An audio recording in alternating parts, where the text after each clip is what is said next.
Hello everyone, very very good morning all of you. आप सभी का स्वागत है आपके अपने यूट्यूब चैनल में।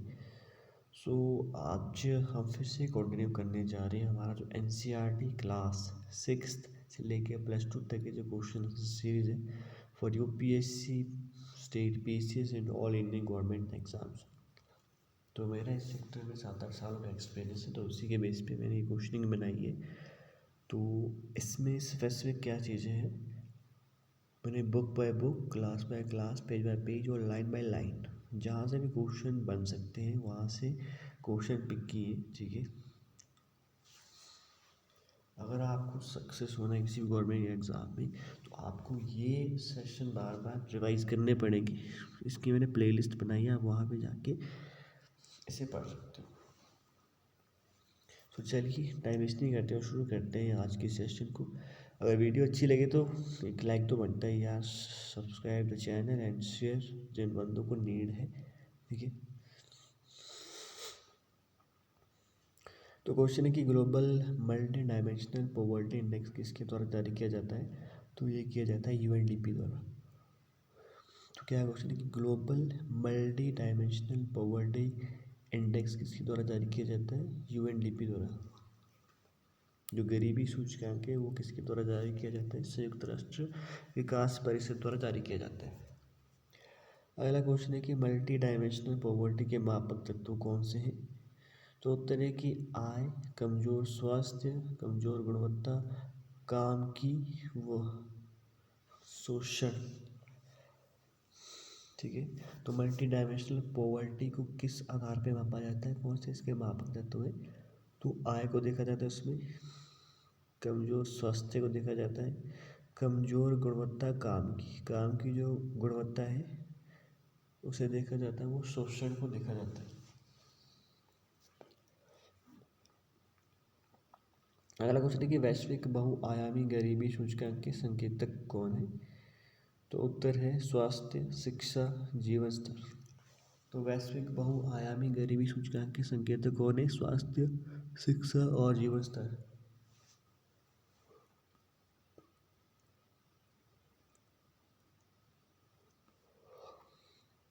ये बड़े इंपॉर्टेंट क्वेश्चन है, ये मतलब मैक्सिमम बार पूछे जाते हैं, करंट अफेयर में स्पेशली पूछे जाते हैं।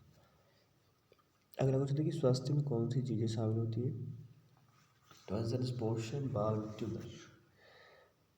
तो ये वैश्विक बहुआयामी गरीबी सूचकांक का जो संकेतक है स्वास्थ्य, तो उसमें कौन कौन सी चीज़ें देखी जाती है? तो पोषण स्तर देखा जाता है, बाल मृत्यु दर देखी जाती है। शिक्षा में कौन सी चीज़ें इसमें शामिल की जाती हैं? ईयर ऑफ स्कूलिंग और स्कूल की अटेंडेंस को देखा जाता है कि कितने साल तक उन्होंने स्कूल किया और स्कूल में जो उनकी अटेंडेंस है या हाजिरी है वो कितनी है। अगला क्वेश्चन है कि गरीबी उन्मूलन में बेहतरीन कार्य करने वाले टॉप राज्य कौन है? तो आंसर इस पश्चिम बंगाल, तमिलनाडु, आंध्र प्रदेश। तो गरीबी को ख़त्म करने में बेहतरीन कार्य करने वाले टॉप राज्य कौन से हैं? पश्चिम बंगाल, तमिलनाडु और आंध्र प्रदेश। अगला क्वेश्चन है कि व्यक्तिगत गणना अनुपात किसे कहते हैं? तो इसका उत्तर है भारत में जब निर्धनों की संख्या का अनुपात निर्धनता रेखा के अनुपात द्वारा किया जाता है। तो क्या क्वेश्चन है कि व्यक्तिगत गणना अनुपात किसे कहते हैं? तो आंसर है भारत में जब निर्धनों की संख्या का अनुपात निर्धनता रेखा के अनुपात द्वारा किया जाता है तो उसे व्यक्तिगत गणना अनुपात कहते हैं।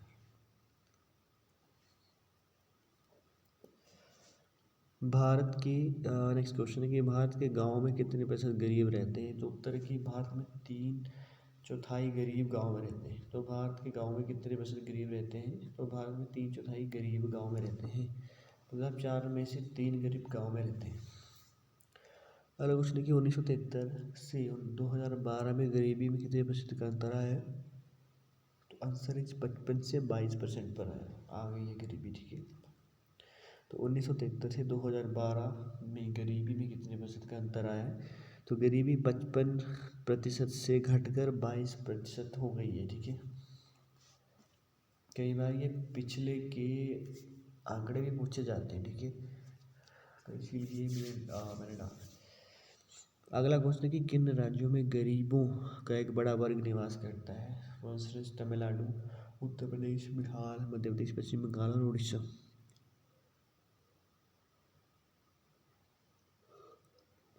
तो ठीक है, याद रखना है कि किन राज्यों में गरीबों का एक बड़ा वर्ग निवास करता है। तमिलनाडु, उत्तर प्रदेश, बिहार, मध्य प्रदेश, पश्चिम बंगाल और उड़ीसा में।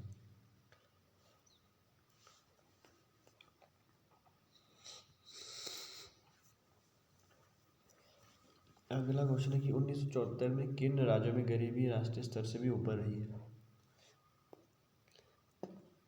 तो उत्तर की उड़ीसा, मध्य प्रदेश, बिहार और उत्तर प्रदेश।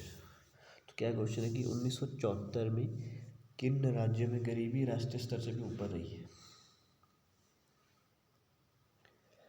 तो उत्तर की उड़ीसा, मध्य प्रदेश, बिहार और उत्तर प्रदेश।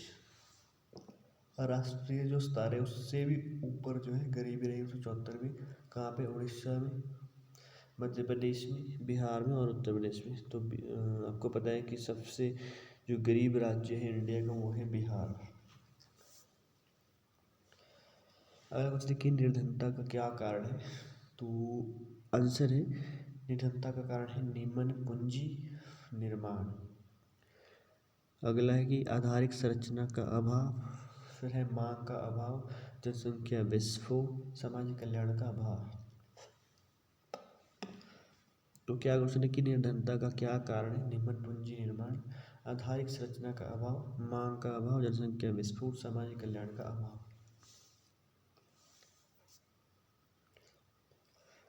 अगला क्वेश्चन है कि शहरी निर्धनों को गरीबों के किस वर्ग में रखा जाता है। तो आंसर है शहरी निर्धन या तो बेरोजगार है या अनियत मजदूर जिन्हें कभी कभी रोजगार मिलता है। तो शहरी निर्धनों को गरीबों के किस वर्ग में रखा जाता है। शहरी निर्धनों या तो बेरोजगार है या अनियत मजदूर जिन्हें कभी कभी रोजगार मिलता है।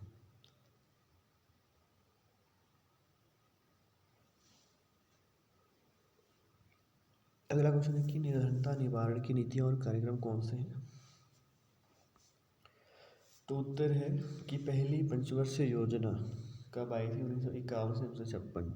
ठीक है, ये भी कई बार स्टेटमेंट पूछी जाती है कि पहली पंचवर्षीय योजना कब आई थी। हाँ, 1948 में आई थी। कब आई थी? तो 1951 से 1956 में पहली पंचवर्षीय योजना के अनुसार आर्थिक व सामाजिक परिवर्तन का उदय, तो निर्धनता व आय संपत्ति में कमी। दूसरी पंचवर्षीय योजना 1956 से 1961 आर्थिक विकास के लिए अधिक लाभ समाज की कम आय के वर्गों तक पहुंचनी चाहिए। क्या क्वेश्चन है कि निर्धनता निवारण की नीति और कार्यक्रम कौन से हैं। गरीबी को खत्म करने के लिए मतलब कौन कौन से कार्यक्रम और कब चलाए गए। तो पहली पंचवर्षीय योजना 1951 से 1956 के अनुसार आर्थिक व सामाजिक परिवर्तन का उदय, तो निर्धनता व आय संपत्ति में कमी। दूसरी पंचवर्षीय योजना 1956 से 1961 आर्थिक विकास के लिए अधिक लाभ समाज की कम आय के वर्गों तक पहुंचनी चाहिए। अगला क्वेश्चन है कि सरकारी निर्धनता निवारण के लिए कौन कौन सी नीतियां बनाएगी। सरकार ने निर्धनता को कम करने के लिए कौन कौन सी नीतियां बनाई। तो इसके से सरकार ने निर्धनता निवारण के लिए 3 आयामी रणनीति बनाई। तो सरकार ने निर्धनता को खत्म करने के लिए कितनी आयामी रणनीति बनाई? 3 आयामी, त्रिआयामी जिसे रणनीति कहते हैं।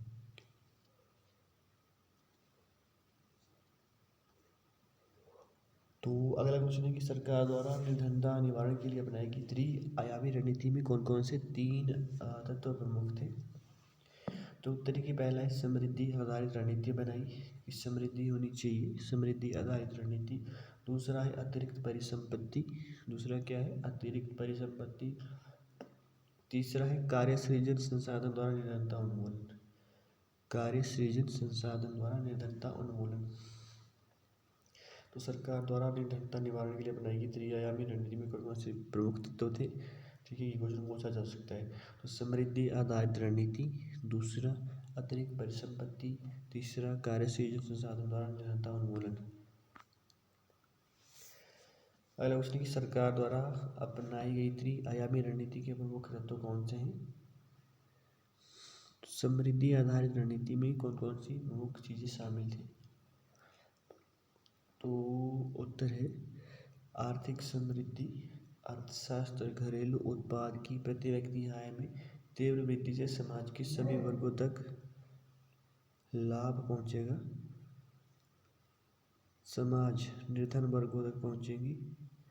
तीव्र औद्योगिकरण और हरित क्रांति पर बढ़ावा। तो क्या क्वेश्चन है कि सरकार द्वारा अपनाई गई त्रिआयामी रणनीति के प्रमुख तत्व समृद्धि आधारित रणनीति में कौन कौन सी प्रमुख चीजें शामिल है।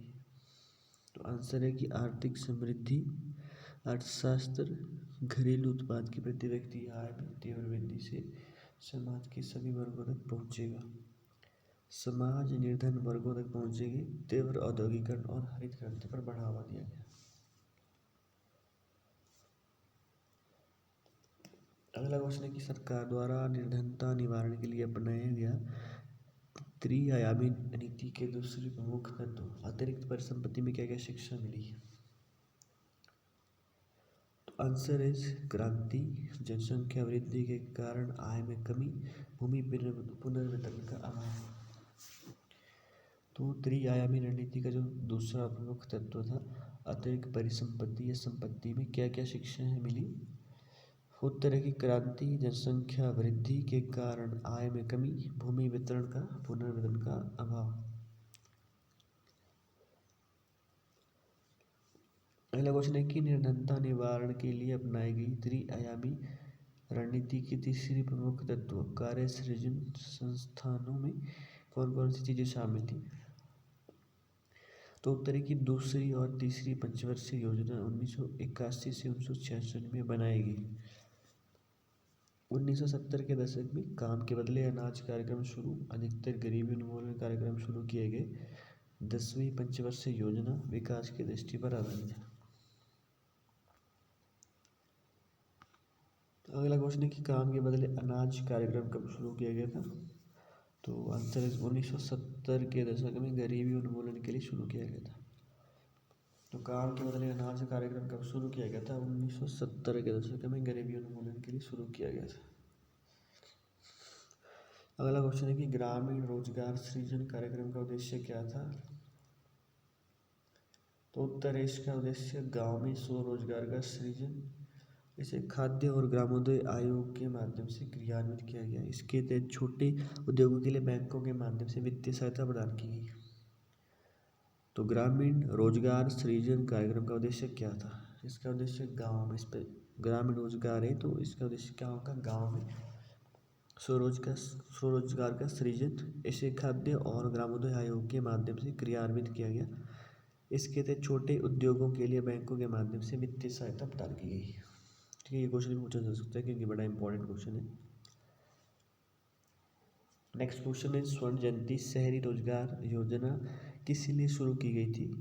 तो उत्तर की यह योजना शहर में स्वरोजगार व वित्तीय सहायता देता है बेरोजगारों को स्व सहायता समूह के गठन के लिए प्रेरित। इसका नाम बाद में बदलकर राष्ट्रीय शहरी रोजगार योजना रखा गया। तो स्वर्ण जयंती शहरी रोजगार योजना किस लिए शुरू की गई। यह योजना शहर में स्वरोजगार व वित्तीय सहायता देता है बेरोजगारों को स्वयं सहायता समूह के गठन के लिए प्रेरित। इसका नाम बाद में बदलकर राष्ट्रीय शहरी रोजगार योजना रखा गया। अगला क्वेश्चन है कि सरकार द्वारा मनरेगा कब शुरू किया गया था और उसमें क्या प्रावधान किया गया था।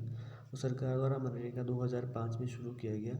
इसमें प्रत्येक ग्रामीण परिवार के कौन से ग्रामीण परिवार यहाँ पे शहरी परिवार नहीं है ग्रामीण परिवार के इच्छुक व्यक्तियों को 100 दिन का रोजगार दिया जाता है। अगला क्वेश्चन है न्यूनतम आधारभूत सुविधा उपलब्ध करवाने में कौन कौन सी चीज उपलब्ध करवाई जाती है। तो उत्तर है कि न्यूनतम आधारभूत सुविधाओं में प्रमुख चीज है जैसे सस्ता अनाज शिक्षा स्वास्थ्य जिला भर में स्वच्छता लोगों के जीवन सुधारने के लिए यह योजना में आई।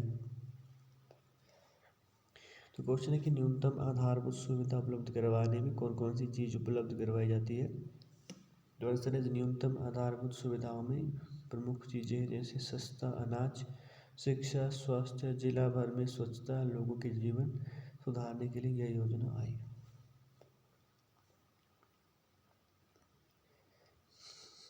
अगला क्वेश्चन है कि निर्धनों के खाद्य उपभोग व पोषण स्तर प्रभावित होने वाले 3 कार्यक्रम कौन कौन से शुरू किए गए? तो आंसर इज सार्वजनिक वितरण, दूसरा है एकीकृत बाल विकास परियोजना, तीसरा है मध्याह्न भोजन योजना। तो क्या क्वेश्चन है कि निर्धनों के खाद्य उपभोग व पोषण स्तर प्रभावित होने वाले 3 कार्यक्रम कौन शुरू किए गए?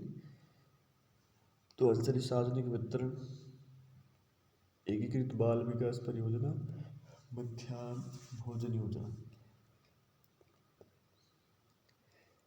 अगला क्वेश्चन है कि प्रधानमंत्री ग्राम सड़क योजना कब शुरू की गई थी? तो आंसर यह योजना ग्रामीण क्षेत्रों में सड़क सुविधाओं के लिए 25 दिसंबर 2000 को शुरू की गई थी ताकि हर मौसम में गांव तक संपर्क बना रहे। तो प्रधानमंत्री ग्राम सड़क योजना कब शुरू की गई थी? तो आंसर यह योजना ग्रामीण क्षेत्रों में सड़क सुविधाओं के लिए 25 दिसंबर 2000 को शुरू की गई थी ताकि हर मौसम में गांव तक संपर्क बना रहे। गांव का मतलब शहरों तक संपर्क बना रहे। तो प्रधानमंत्री ग्राम सड़क योजना कब शुरू की गई थी? 2000 में, 25 दिसंबर 2000। अगला क्वेश्चन कि प्रधानमंत्री ग्रामोदय योजना कब शुरू की गई थी? तो आंसर है 2000। तो प्रधानमंत्री ग्रामोदय योजना कब शुरू की गई थी? 2000। अगला क्वेश्चन कि वाल्मीकि अंबेडकर आवास योजना कब शुरू की गई थी? 2 दिसंबर 2001। तो वाल्मीकि अंबेडकर आवास योजना कब शुरू की गई थी? 2 दिसंबर 2001। तो वाल्मीकि अंबेडकर आवास योजना कब शुरू की गई थी? 2 दिसंबर 2001। अगला है अध्याय 5, भारत में मानव पूंजी निर्माण। क्या है? भारत में मानव पूंजी निर्माण। अगला क्वेश्चन है कि मानव पूंजी के प्रमुख स्रोत कौन से हैं? तो उत्तर शिक्षा में निवेश, स्वास्थ्य में निवेश, कार्य के दौरान प्रशिक्षण, प्रबंधन एवं सूचना। तो मानव पूंजी के प्रमुख स्रोत कौन से हैं? तो उत्तर है कि शिक्षा में निवेश, स्वास्थ्य में निवेश, कार्य के दौरान प्रशिक्षण, प्रबंधन एवं सूचना। अगला जो टॉपिक है वो भौतिक पूंजी व मानव पूंजी। तो भौतिक पूंजी व मानव पूंजी। क्वेश्चन है कि भौतिक पूंजी में कौन सी चीज शामिल होती है? तो उत्तर है कि भौतिक पूंजी में व्यक्ति सुविचार से निर्णय लेता है। यह आर्थिक व तकनीकी प्रक्रिया है। सोना, चांदी, ट्रैक्टर जिसे छुआ जा सके और दृश्य भी है, मतलब देखा भी जा सके, भौतिक पूंजी में शामिल किया जाता है। तो भौतिक पूंजी में कौन सी चीज़ें शामिल होती हैं? भौतिक पूंजी में व्यक्ति के सुविचार से निर्णय लेता है। यह आर्थिक व तकनीकी प्रक्रिया है। सोना, चांदी, ट्रैक्टर जैसे छुआ जा सके और दृश्य भी है, भौतिक पूंजी में शामिल किए जाते हैं। मतलब जिन भी चीज़ों को हम देख सकते हैं और जिन्हें हम छू सकते हैं, ठीक है, उन्हें हम भौतिक पूंजी कहेंगे। नेक्स्ट क्वेश्चन इज मानव पूंजी कौन सी प्रक्रिया है? तो आंसर मानव पूंजी एक आंशिक सामाजिक प्रक्रिया है। मानव पूंजी का एक आदेश है। यह मनुष्य के शरीर, मस्तिष्क में होती है। मानव पूंजी बाजार में बेची नहीं जा सकती, केवल सेवा की बिक्री की जा सकती है। मानव पूंजी स्वामी को उसके उत्पादन के स्थान पर उपस्थित होना आवश्यक। मानव पूंजी का स्वामी से पृथक्करण संभव नहीं। तो मानव पूंजी कौन सी प्रक्रिया है? तो आंसर है मानव पूंजी एक आंशिक सामाजिक प्रक्रिया है। मानव पूंजी एक आदेश है। यह मनुष्य के शरीर, मस्तिष्क में होती है। मानव पूंजी बाजार में बेची नहीं जा सकती, केवल सेवा की बिक्री की जा सकती है। सेवा मतलब जैसे हमारे माइंड में कुछ भी चीज़ आ गई कि हमने ये चीज़ बनानी है, हमने गाड़ी बनानी है, कोई हमने एरोप्लेन बनाना है, कुछ नई टेक्नोलॉजी बिल्ड करनी है, तो वो हुई सेवा की बिक्री। मतलब मानव पूंजी की सेवा की बिक्री वो हुई, हमने मतलब सेवा कुछ की। मानव पूंजी मतलब बाजार में बेची नहीं जा सकती, केवल सेवा की बिक्री की जा सकती है। मानव पूंजी स्वामी को उसकी उत्पादन के स्थान पर उपस्थित होना आवश्यक। मानव पूंजी का स्वामी से पृथक्करण संभव नहीं है। अगला क्वेश्चन है कि क्या भौतिक पूंजी और मानव पूंजी में मूल्यह्रास होता है। तो क्या है कि क्या भौतिक पूंजी और मानव पूंजी में मूल्यह्रास होता है। तो उत्तर की हाँ, समय के साथ भौतिक पूंजी और मानव पूंजी में मूल्यह्रास होता है। तो क्या क्वेश्चन है कि क्या भौतिक पूंजी और मानव पूंजी में मूल्यह्रास होता है। तो आंसर इज हाँ, समय के साथ भौतिक पूंजी और मानव पूंजी में मूल्यह्रास होता है। नेक्स्ट क्वेश्चन इज मानव पूंजी से किसका विकास होता है। तो उत्तर है कि मानव पूंजी केवल स्वामी ही नहीं बल्कि सारे समाज से लाभान्वित होता है, उसे बाह्य लाभ कहते हैं। तो क्या क्वेश्चन है कि मानव पूंजी से किसका विकास होता है। तो उत्तर है कि मानव पूंजी केवल स्वामी ही नहीं बल्कि सारे समाज से लाभान्वित होता है, उसे बाह्य लाभ कहते हैं। अगला क्वेश्चन है कि मानव पूंजी और भौतिक पूंजी में कार्य को लेकर क्या अंतर है। तो आंसर इज मानव पूंजी व्यक्तिगत व सामाजिक लाभ का सृजन करती है, जबकि भौतिक पूंजी निजी लाभ को जन्म देती है। पूंजीगत चीज़ों का लाभ उन्हीं को मिल पाता है जो उनके द्वारा उत्पादित वस्तुओं को सेवाओं की कीमत छुपा सके। अगला क्वेश्चन कि मानव पूंजी एवं आर्थिक समृद्धि से आप क्या समझते हैं। तो उत्तर है कि आर्थिक समृद्धि का अर्थ वास्तविक राष्ट्रीय आय में शिक्षित कुशल होना, अशिक्षित के मुकाबले स्वस्थ व्यक्ति समृद्धि में बढ़ोतरी करता है। कार्य के दौरान प्रशिक्षक श्रम, बाजार की जानकारी, प्रवचन, शिक्षा स्वस्थ व्यक्ति की क्षमता में बढ़ोतरी। तो आर्थिक समृद्धि का अर्थ क्या है। तो आर्थिक समृद्धि का अर्थ वास्तविक राष्ट्रीय आय में शिक्षित और कुशल होना, अशिक्षित के मुकाबले स्वस्थ व्यक्ति समृद्धि में बढ़ोतरी करता है। कार्य के दौरान प्रशिक्षक श्रम, बाजार की जानकारी, प्रवचन, शिक्षा स्वस्थ व्यक्ति की क्षमता में बढ़ोतरी करता है। अगला क्वेश्चन है कि 7वीं पंचवर्षीय योजना में क्या कहा गया और किन मुद्दों के ऊपर ध्यान दिया गया। तो आंसर 7वीं पंचवर्षीय योजना में कहा गया कि मानव संसाधनों अर्थात मानव पूंजी के विकास को आर्थिक विकास में महत्वपूर्ण स्थान देना होगा। तो 7वीं पंचवर्षीय योजना में क्या कहा गया और किन मुद्दों के ऊपर ध्यान दिया गया। तो जो 7वीं पंचवर्षीय योजना उसमें कहा गया कि मानव संसाधनों अर्थात मानव पूंजी के विकास को आर्थिक विकास में महत्वपूर्ण स्थान देता है। सॉरी। नेक्स्ट क्वेश्चन इज कि ह्यूमन कैपिटल इंडेक्स किसके द्वारा जारी किया जाता है। तो वर्ल्ड बैंक। तो ह्यूमन कैपिटल इंडेक्स मानव पूंजी जो सूचकांक है वो किसके द्वारा जारी किया जाता है। World bank. मानव पूंजी सूचकांक मतलब पूंजी मतलब धन, मानव का जो पूंजी सूचकांक है किसके द्वारा जारी किया जाता है। World bank. अगला क्वेश्चन है कि मानव पूंजी सूचकांक किन मुद्दों से संबंधित है। तो उत्तर है ज्ञान, कौशल, स्वास्थ्य। तो मानव पूंजी सूचकांक किन मुद्दों से संबंधित है। ज्ञान से, कौशल से, स्वास्थ्य से।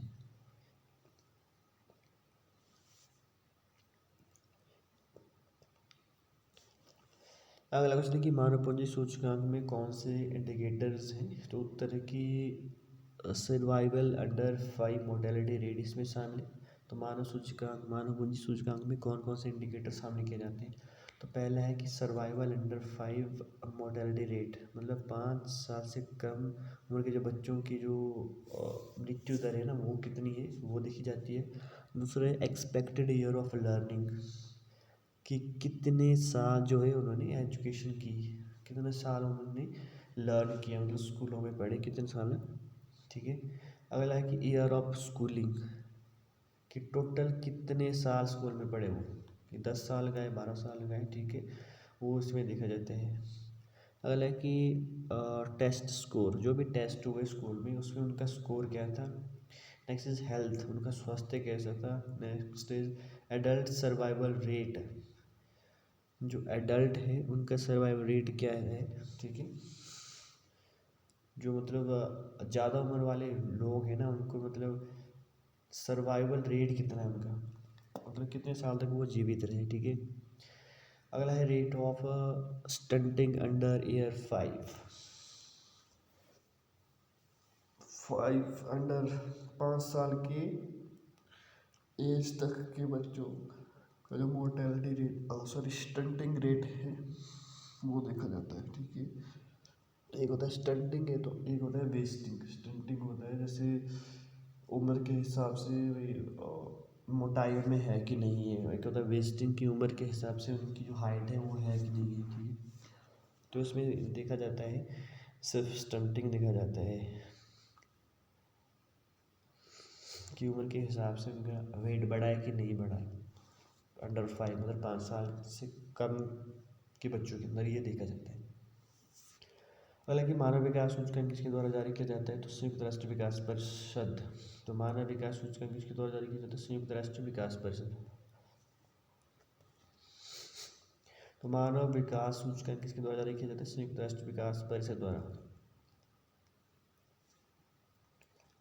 अगला कि ह्यूमन डेवलपमेंट इंडेक्स में देश में किन मुद्दों को देखा जाता है, तो उत्तर देश के सामाजिक आर्थिक विकास को उसमें देखा जाता है। तो ह्यूमन डेवलपमेंट इंडेक्स में देश के किन मुद्दों को देखा जाता है, देश के सामाजिक आर्थिक विकास को उसमें देखा जाता है। अगला क्वेश्चन कि मानव विकास सूचकांक में किन किन तत्वों को शामिल किया जाता है, तो आंसर इज मानव विकास सूचकांक में जीवन प्रत्याशा, शिक्षा, adult literacy rate, gross enrolment ratio, per capita income आदि का देखा जाता है। तो मानव विकास सूचकांक में किन किन तत्वों को शामिल किया जाता है, तो आंसर है जीवन प्रत्याशा, शिक्षा, adult literacy rate, gross enrolment ratio, per capita income आदि को देखा जाता है मानव विकास सूचकांक में।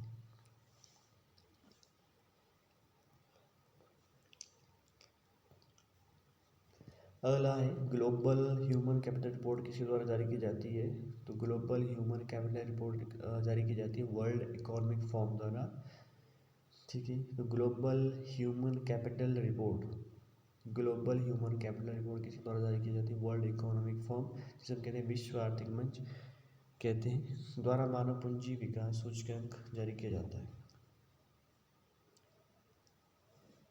तो क्या क्वेश्चन है कि ग्लोबल ह्यूमन कैपिटल रिपोर्ट किसी द्वारा जारी की जाती है, तो वर्ल्ड इकोनॉमिक फोरम, जिसे हम विश्व आर्थिक मंच कहते हैं, द्वारा मानव पूंजी विकास सूचकांक जारी किया जाता है। अगला क्वेश्चन है कि शिक्षा का अधिकार अधिनियम कब लागू हुआ, तो उत्तर है कि 2009 ईस्वी में। 2009 में 6 वर्ष से 14 वर्ष के बच्चों को मुफ्त शिक्षा के लिए ये शुरू हुआ था। तो शिक्षा का अधिकार 2009 में 6 से 14 साल के बच्चों को इसमें मुफ्त शिक्षा दी जाती है। अगला क्वेश्चन है कि गैट कब बना था, तो general agreement on tariff and trade कब बना था, 1 जनवरी 1948 को। तो गैट कब बना था, 1 जनवरी 1948 को। 1 जनवरी 1948 को कौन बना था, गैट। ये भी इंपॉर्टेंट क्वेश्चन है, हर कहीं पूछा जा सकता है, कभी भी पूछा जा सकता है। अगला क्वेश्चन है कि general agreement of tariff and trade की शुरुआत किस मीटिंग से मानी जाती है, तो उत्तर है कि 1995 में उरुग्वे राउंड 8 की मीटिंग मराकश में इसकी शुरुआत मानी जाती है। देखिए तो गैट की शुरुआत किससे मानी जाती है, तो 1995 में उरुग्वे राउंड 8वें राउंड की मीटिंग हो रही थी मराकेश में, ठीक है। तो वहाँ से मराकेश से इसकी शुरुआत मानी जाती है। अगला क्वेश्चन है कि विवाद निपटान पैनल, डिस्प्यूट सेटलमेंट पैनल किससे संबंधित है, तो उत्तर है कि व्यापार से संबंधित किसी भी विवाद का निपटारा करती है। तो विवाद निपटान पैनल, डिस्प्यूट सेटलमेंट पैनल किससे संबंधित है, व्यापार से संबंधित किसी भी विवाद का निपटारा करती है।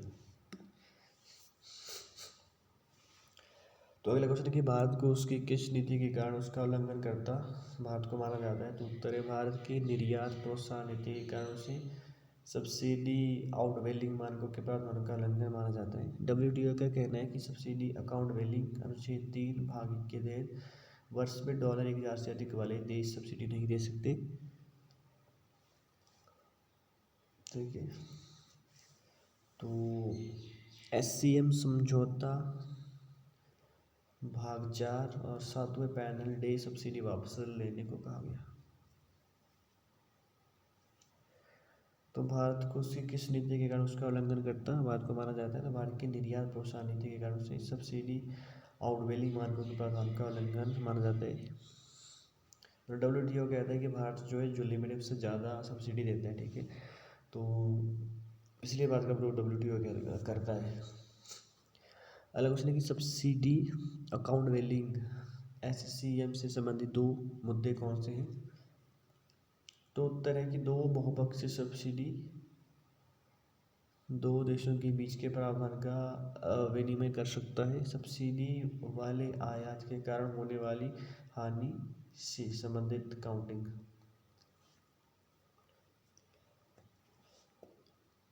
तो सब्सिडी अकाउंट वेलिंग से संबंधित दो मुद्दे कौन से? दो बहुपक्षीय सब्सिडी दो देशों के बीच के प्रावधान का विनिमय कर सकता है। सब्सिडी वाले आयात के कारण होने वाली हानि से संबंधित काउंटिंग। अगला क्वेश्चन है कि AOA की क्या डेफिनेशन है? तो इसका आंसर एग्रीकल्चर ऑन एग्रीकल्चर। ठीक है, AOA एग्रीकल्चर ऑन एग्रीकल्चर इसकी डेफिनेशन है। अगला क्वेश्चन है कि एग्रीकल्चर ऑन एग्रीकल्चर में कौन सी चीज़ शामिल होती है? तो उत्तर है market access, domestic support, export competition. तो एग्रीकल्चर ऑन एग्रीकल्चर में कौन सी चीज़ें शामिल होती है? तो इसमें मार्केट एक्सेस बाजार तक पहुँच, डोमेस्टिक सपोर्ट घरेलू सपोर्ट इसके लिए चाहिए, और तीसरा है एक्सपोर्ट कंपटीशन। एक्सपोर्ट का कंपटीशन इसमें देखा जाता है। ठीक है, सो ये हो गए 15,200 क्वेश्चन कंप्लीट। ठीक है, अगर वीडियो इन्फॉर्मेटिव लगे, इन्फॉर्मेटिव तो है भाई, अगर आप इन वीडियो को पढ़ोगे तो NCERT पढ़ने की आपको जरूरत ही नहीं है, क्योंकि ये लाइन बाय लाइन पेज है और क्लास बनाए गए हैं। ठीक है,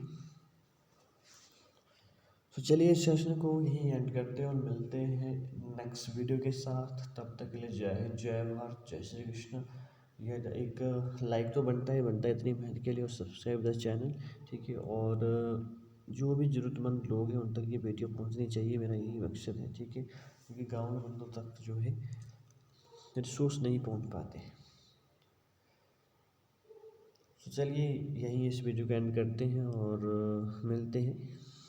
तब तक जय हिंद, जय भारत, जय श्री कृष्ण। ऊपर वाले से यही ब्लेसिंग्स है कि आप बहुत जल्दी सक्सेस हो। अगर इन वीडियो को कंटिन्यू आप रिवीजन मारोगे तो आप बहुत जल्दी सक्सेस हो जाओगे। ठीक है, थैंक यू वेरी मच।